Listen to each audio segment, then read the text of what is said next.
सहपाठियों को सुबोध 2024-25 के सतगामा उन्नत पाठशाला का वार्षिकोत्सव के समारोह के अवसर पर महान महाकाव्य महाभारत के महासंग्राम धर्म की स्थापना शीर्षक से एक लघु नाटिका प्रदर्शित करने के लिए हम 9वीं कक्षा की छात्रगण उद्यत थे। इसका पात्र परिचय मैं रक्षिता आपको सुनाने जा रही हूँ। व्याख्याकर्ता प्रणय नमस्ते।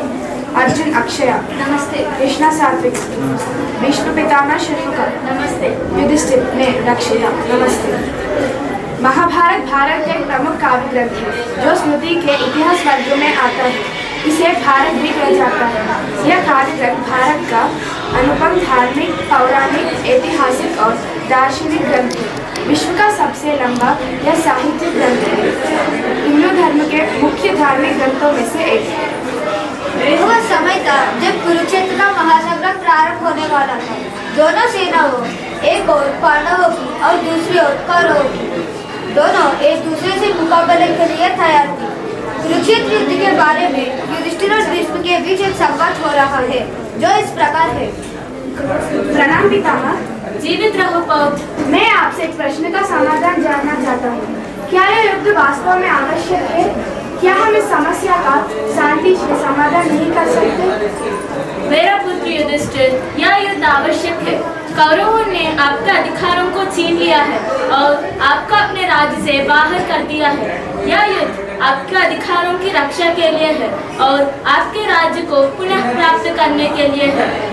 लेकिन पितामह, यह युद्ध तो बहुत बड़ा और विनाशकारी होगा। खून की नदियां बह जाएगी, इसमें बहुत सारे लोग मारे जाएंगे और बहुत सारी संपत्तियां नष्ट हो जाएगी। क्या यह सही है? हाँ युधिष्ठिर, तेरा कहना मैं मानता हूँ, परंतु यह युद्ध आवश्यक है। लेकिन हमें यह याद रखना होगा कि यह युद्ध हमारा अधिकारों की रक्षा के लिए है और यह भी याद रखना होगा कि यह युद्ध हमारे धर्म का पालन करना होगा और हमारा कर्तव्य को पूर्ण करना होगा। युद्ध की आवश्यकता मैं जान चुका हूँ। युद्ध की जीत के लिए मुझे आशीष दीजिए। विजयोस्तु वत्स। भगवान श्री कृष्ण और अर्जुन युद्ध के मैदान पर खड़े थे। अर्जुन के आंखों में ना तो साहस था और ना ही वह सौंदर्य जिसे उसको हमेशा पहुंचाना था। उसका दिल में यह सवाल था, क्या मैं अपने परिवार और गुरु के खिलाफ युद्ध कर सकता हूँ? कृष्ण, सब क्या हो रहा है? क्या मैं इन सब लोगों के खिलाफ युद्ध कर सकता हूँ? भीष्म पितामह हमारे बड़े बुजुर्ग हैं और द्रोणाचार्य मेरे गुरु हैं और जो लोग इस कुरुक्षेत्र में खड़े हैं वह सब मेरे रिश्तेदार हैं। क्या मैं इन सब लोगों को मारने का पाप नहीं कर रहा हूँ? क्या धर्म यही है? मुझे तो यह युद्ध करने की इच्छा ही नहीं है। मैं यह युद्ध नहीं करना चाहता हूँ। अर्जुन, ये तुम क्या देख रहे हो? तुम युद्ध में अपने रिश्तेदारों को देख रहे हो, पर ये तुम क्यों नहीं समझते कि जो लोग तुम पे चढ़ाई करने आए हैं वो खुद अपने धर्म से गिर चुके हैं। अर्जुन, तुम अपना कर्तव्य निभाओ। तुम अपने परिवार की सुरक्षा नहीं बल्कि धर्म की रक्षा के लिए सोचो। पर कृष्ण, मैं तो इन्हीं के साथ पाला बड़ा हूँ। तुम मुझे कैसे समझा रहे हो कि युद्ध ही धर्म है? अर्जुन, धर्म का पालन हर परिस्थिति में करना चाहिए। जब कोई व्यक्ति अधर्म करता है तो उसे समाप्त करना ही धर्म होता है। यदा यदा हि धर्मस्य ग्लानिर्भवति भारत अभ्युत्थानम् अधर्मस्य तदात्मानं सृजाम्यहम्। अर्जुन, तुम न केवल शत्रुओं से लड़ने के लिए जा रहे हो बल्कि तुम समाज के उन बुरे तत्वों से लड़ने जा रहे हो जो धर्म का उल्लंघन कर रहे हो। इस समय तुम्हारा कर्तव्य है कि तुम अधर्म को नष्ट करो और धर्म की स्थापना करो। अर्जुन, तुम्हें समझने की आवश्यकता है कि जीवन का लक्ष्य केवल व्यक्तिगत सुख या दुख नहीं होता है। यह संसार धर्म और अधर्म के बीच चल रहा एक संघर्ष है। अर्जुन, तुम एक शरीर नहीं हो, तुम एक आत्मा हो जो कभी नहीं मरती। ये लोग जो तुम्हारे सामने खड़े हैं उनकी शरीर नष्ट हो सकती है लेकिन आत्मा कभी नहीं मरती। तुम अपना कर्तव्य का पालन करो, परिणाम की चिंता मत करो। अर्जुन, तुम अपनी भूमिका को समझो। तुम न केवल युद्ध करने के लिए जा रहे हो बल्कि तुम धर्म की रक्षा करने के लिए जा रहे हो। यह युद्ध सिर्फ भीष्म पितामह या द्रोणाचार्य जैसे एक व्यक्ति का नहीं है। यह युद्ध पूरे मानवता और धर्म के लिए है। कृष्ण, मैं तो यह समझ सकता हूँ कि मैं अपना कर्तव्य निभा सकूँगा, लेकिन अभी भी मैं एक प्रश्न पूछना चाहता हूँ। अगर यह सब धर्म के लिए है तो क्या यह युद्ध सिर्फ इस शरीर और आत्मा के लिए है? क्या हम इसे साधारण रूप में नहीं देख सकते?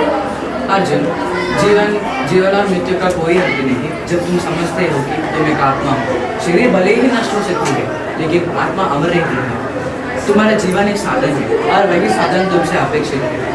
तुम न केवल अपनी रक्षा करने के लिए जा रहे हो, बल्कि तुम पूरी ब्रह्मांड की अस्थिरता को स्थिर करने के लिए जा रहे हो। तुम अपनी भूमिका को निभाओ। कर्मण्येवाधिकारस्ते मा फलेषु कदाचन मा कर्मफल हेतुः मा ते संगोत्सव कर्मणि। अर्जुन, तुम केवल अपना कर्तव्य का पालन करो। तुम फल की चिंता मत करो। तुम परिणाम को भगवान पर छोड़ो।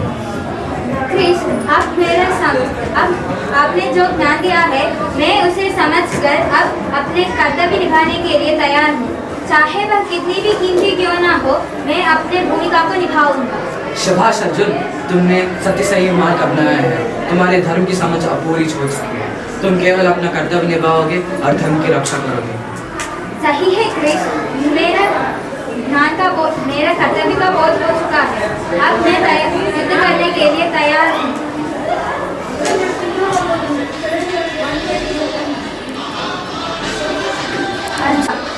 इस युद्ध के मैदान में अर्जुन ने केवल अपनी व्यक्तिगत संघर्षों को पार किया, बल्कि पूरे संसार के लिए धर्म की स्थापना की। यही थी संग्राम केवल खून और युद्ध ही नहीं था, बल्कि धर्म और अधर्म की संघर्ष था। और अर्जुन ने सत्य और धर्म की विजय सुनिश्चित की। इस नाटिका का शिक्षा है कि हमें धर्म के मार्ग पर चलने के लिए अपने व्यक्तिगत इच्छाओं को परे जाकर सार्वभौमिक धर्म को स्थापित करना चाहिए। धर्म को पालन करने से हमारे जीवन में अधर्म का नाश होती है और सही मार्गदर्शक मिलती है। धन्यवाद।